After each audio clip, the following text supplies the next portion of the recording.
Hello guys! Magandang hapon sa inyo lahat.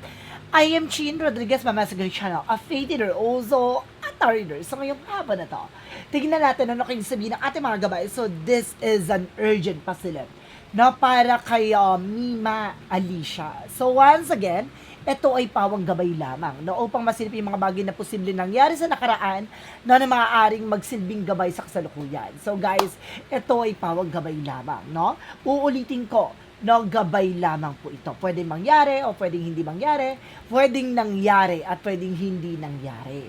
No, ito ay katang-isip lamang, no? Gabay lamang. Okay guys, no? Sa mga nakakaintindi lang ng gabay, ha? No? Hindi para pangunahan, hindi para maggaling-galingan, ha? Ito ay gabay lamang. Tagalog na yan. Gabay lamang. Huwag niyo kong inaartihan. Tagline, huwag niyo kong inaartihan. Charis lang. So guys, alamin natin. And of course, once again, nakikiramay ako sa family niya, no, ni Mima Alicia. No? Ito ay PBB vlogger. So, kumbaga kung ano yung nangyari sa kanya, gilapin natin, no? And of course, rest in peace sa'yo, no, kung asan ka man naroroon, no, magbigay ka ng mas matalas na informasyon upang matukoy natin ang maaaring mahagilap natin sa energy mo, no? Kasi 3 days kasi pa yan bago niya malaman talagang wala na siya sa katawan lupa niya. Okay, ha? Kumbaga, 3 days kasi yan, 1 to 2 days wala pa. No, kumbaga, nasa ano pa siya, stages pa ng hinahanap niya pa yung sarili niya. Ganun po yun, ha? So guys, Angels Purpose give information. Alamin natin, natuklasin natin maaaring mahagilap natin sa energy niya. Okay, so there's something in 5 of Pentacles. May tungkol about sa pera. Now, there's something financial loss, or something crisis, or something isolation. So, mayroon ditong about sa pera, no? And of course, there's a 2 of Wands by choices. No, kumbaga, meron ditong bagay na, kumbaga, pinagpilian, something like that. Now, there's a choosing path. Now, let's see. Kumbaga naramdaman niya na yun eh. Nagkaroon siya ng sense na should I go, should I stay dun sa bagay na yun, or pupuntahan niya na yun. Na parang, kumbaga, meron siyang pinuntahan na maaaring iniisip niya kung mag-go ba siya o hindi. Hindi siya nakinig sa instinct niya. And there's something at 10 of Pentacles. So, there's something about sa family. Now, there's something a long-term success. Now, meron siyang, kumbaga, pera talaga na maaaring makuha ng family niya. So, yun. Now, there's something at 10 of Pentacles. Now, sabotage! May sumabotahe sa kanya. Now, there's a betrayal. Kung nakadapa siya nung namatay siya, diba? Nakadapa siya. So, there's a possibility na makuha niya yung justice. Now, because there's something with a Knight of Swords. No, there's something anxiety, sleeplessness. So, meron ditong bagay na parang papasok daw, no? Sa panaginip ng taong gumawa or taong, kumbaga, nagbalak sa kanya. So, yun. Or gumawa ng hindi maganda sa kanya. There's a kind of sword. Ang galing. May sumabotay or something betrayal, no? Let's see additional messages. And represent with the Sun card. Oh, ibig sabihin matutukoy kung sino tong gumawa sa kanya ng hindi maganda. The 5 of Pentacles represent with the 5 of Cups, something disappointment. Na meron about sa disappoint, no? Maraming eksena dito sa likod niya eh. No? Maraming bagay na parang, kumbaga, nangyari, no? May mga behind the scenes pa tungkol sa, kumbaga may mga, it's either may mga utang sa kanya or mayroon tungkol about sa pera, ganun. What is the 2 of Wands? Represent with the 7 of Swords. Now, there's a sneakiness. Ibig sabihin, may nagsusubaybay na sa kanya. There's a sneakiness. No? Talagang mayroong, kumbaga, nagsusubaybay na sa kanya dito. No? Naramdaman niya na eh. Kumbaga, kung go niya ba o hindi. No? At meron din dito maaaring nagsinungaling sa kanya. No? Maaaring may man nagsinungaling sa kanya. Now, the 10 of Pentacles represent with the 7 of Cups. Confusion. Na mayroong something confusion or meron dito akong nasisense na or nafe-feel na parang may magulo. No? About sa family matter. Let's see, what is the 10 of Swords? No, may pamilya na ba siya? May asawa na ba siya? May anak na ba siya? Hindi ko kasi siya, wala kaming, kumbaga, hindi ko siya kilala talaga totally, ha? Kaya, nag-ano lang ako dito. With the King of Pentacles. Oh, in reverse. No, there is something about sa, oh, ay, meron talagang nag-trader sa kanya dito. Oh, lalaki nag-trader sa kanya. Now, there's a King of Pentacles reverse. So, meron about, merong tungkol sa pera, no? Itong lalaki na to. No, it's either binayaran or may something about doon. With the Hermit card, now there's a spiritual awakening. So, merong bagay na parang lilitaw dito, na malalaman pa rin talaga. No, kung sino tong tao na to. May pag-uusig, ha? Now, there's a the Sun card. Ito yung no, malalaman talaga eh. With the Nine of, there's a slow and steady. So, unti-unti, lalantad daw. Unti-unting malalaman daw. So, mabibigyan siya ng justice. Now, there's a the Sun card and of course, the Knight of Pentacles. So, let's see what is additional messages dito. With the Five of Pentacles, the Five of Cups, now there's something on the Eight of Pentacles. Now, may about sa kanyang trabaho. O, may about sa ano, kasi vlogger siya, di ba? So, there's a possibility na maaring there's something connected doon. No, konektado doon. Let's see what is the Two of Wands. The Seven of Swords. Represent what? Represent with the Three of Wands. No, there's a waiting for soul, waiting for ship. So, meron ng, kumbaga, naramdaman niya na yun eh. No, mayroong, kumbaga, hinihintay na lang na maganap yung bagay na yun. No, ibig sabihin talagang there's a plan. Na plano talaga. And of course, there's the judgment. No, see, kumbaga, mayroong paalala eh. Na parang mayroong ditong warning or red flag. No, na aaring nangyari. No, hindi lang siya talaga hindi lang siya nag-pay attention. Pag may lumabas na lovers dito, maloloka talaga ako. Now, there's something a chariot card. There's an action movement. Magkakaroon ng changes sa development dito.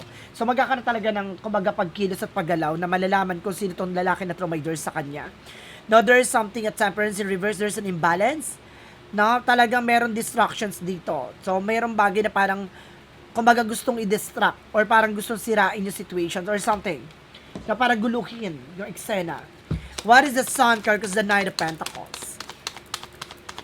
Represent with the Queen of Wands. Very confident siya eh. No, confident siya dito.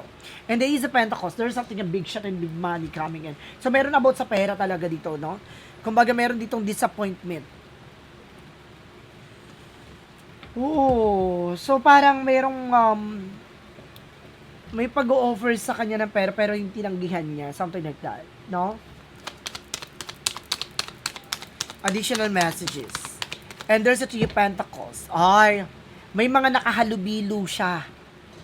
No, there's a collaboration. May mga nakahalubilo siya dito na hindi niya alam na mayroong nagtitik-tik na sa kanya behind the scenes. No? There's a plan talaga. And the Knight of Wands, now there's something perseverance.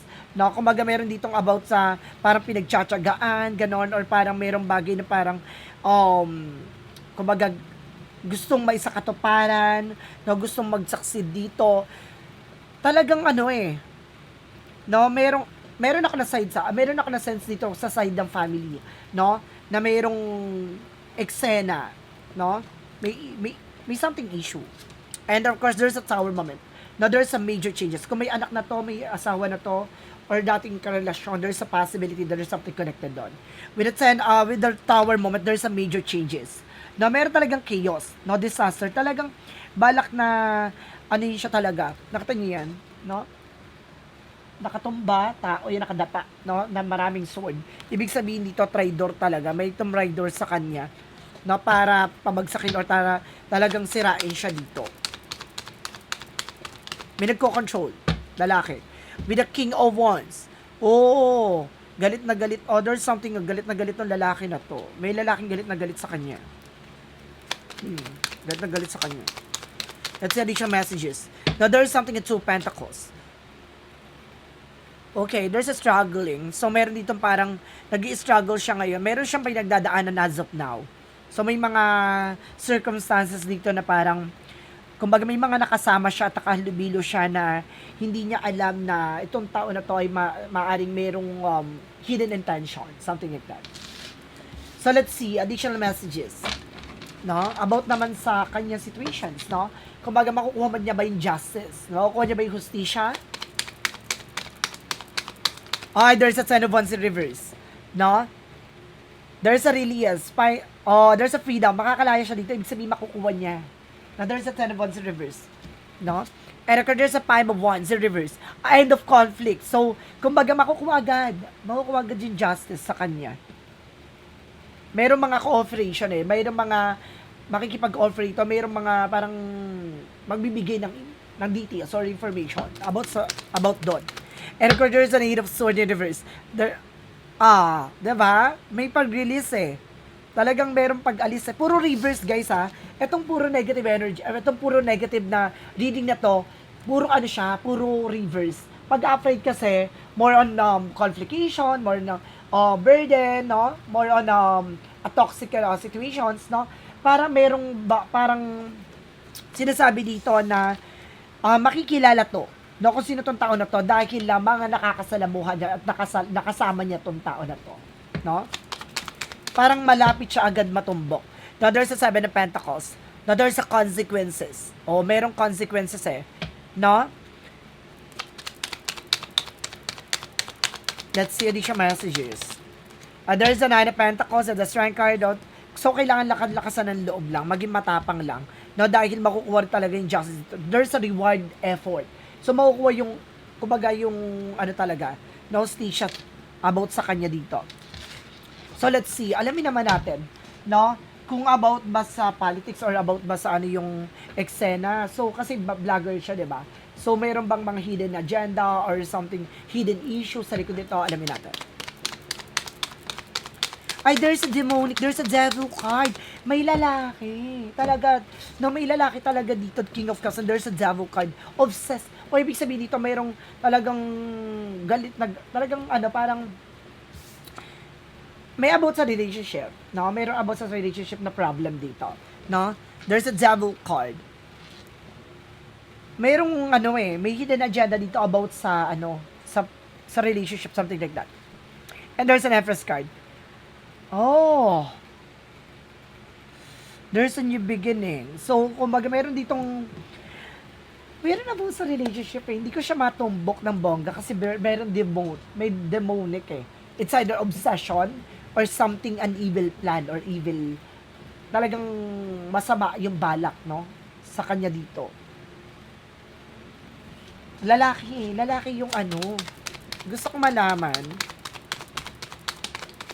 is it related sa Hindi naka-move. There's a hidden agenda, so hindi lang siya tungkol sa politics, guys, no? May hidden agenda sa likod dito. Mayroong mga others sa need of something hindi maka-move on, no? Parang there's a moving on. So, siya naka-move on na siya or siya naka-recover na siya. Pero mayroong bagay sa likod dito. No? Parang mayroong, kumbaga, hidden agenda talaga. Na hindi ko naman sinasabi about sa relationship, talagang tumbok na tumbok about sa relationship. Pero may tungkol doon. No? May hidden agenda sa likod niyan. No? High Priest is something, a mystery. No? And the Eight of Cups, something a letting go. So, mayroong bagay na kailangan pakawalan or bitawan. So, parang ganun. Lalim, medyo pa tayo ngayon, hindi pa niya pinutumbok kasi wala pa, hindi pa natin masagap yung pinakabuong energy niya kasi wala pang 3 days, no? And of course, there's a Page of Sword. There's a spine looking, watching. So talaga nagsubaybay, no? Talaga nagbatsyag yung taong may balak sa kanya, talagang planado, no? Planado na gawan siya ng eksena. So let's see, alamin natin what lies beneath we hear future. So let's see what is what lies beneath with the future.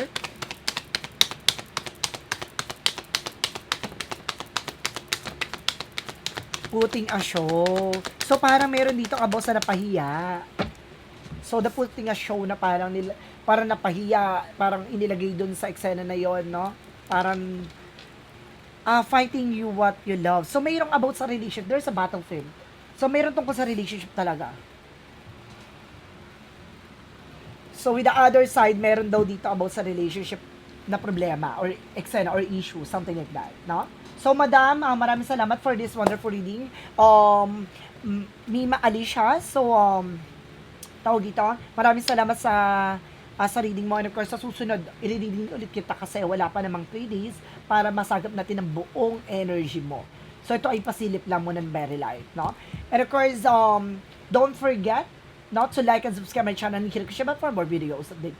Once again, ito ay urgent pasilip, no, para kay Mima Alicia. Once again, pawag gabay lang to, ha? Pwedeng mangyari, pwede hindi mangyari, o pwedeng nangyari, pwede hindi nangyari. No? Gabay lamang po ito. So, of course, don't forget to like and subscribe my channel ni Hirko Shiba for more videos update. Maraming salamat sa mga walang sawang pagsuporta sa aking channel, lalo-lalo ng dirigi-skip ng ads na may pagpalain kayo ng Diyos at may kapalisiksik liglig nag-uumapaw na biyayang manang balik sa inyo. Maraming salamat. See you in the next video. Bye-bye and babush.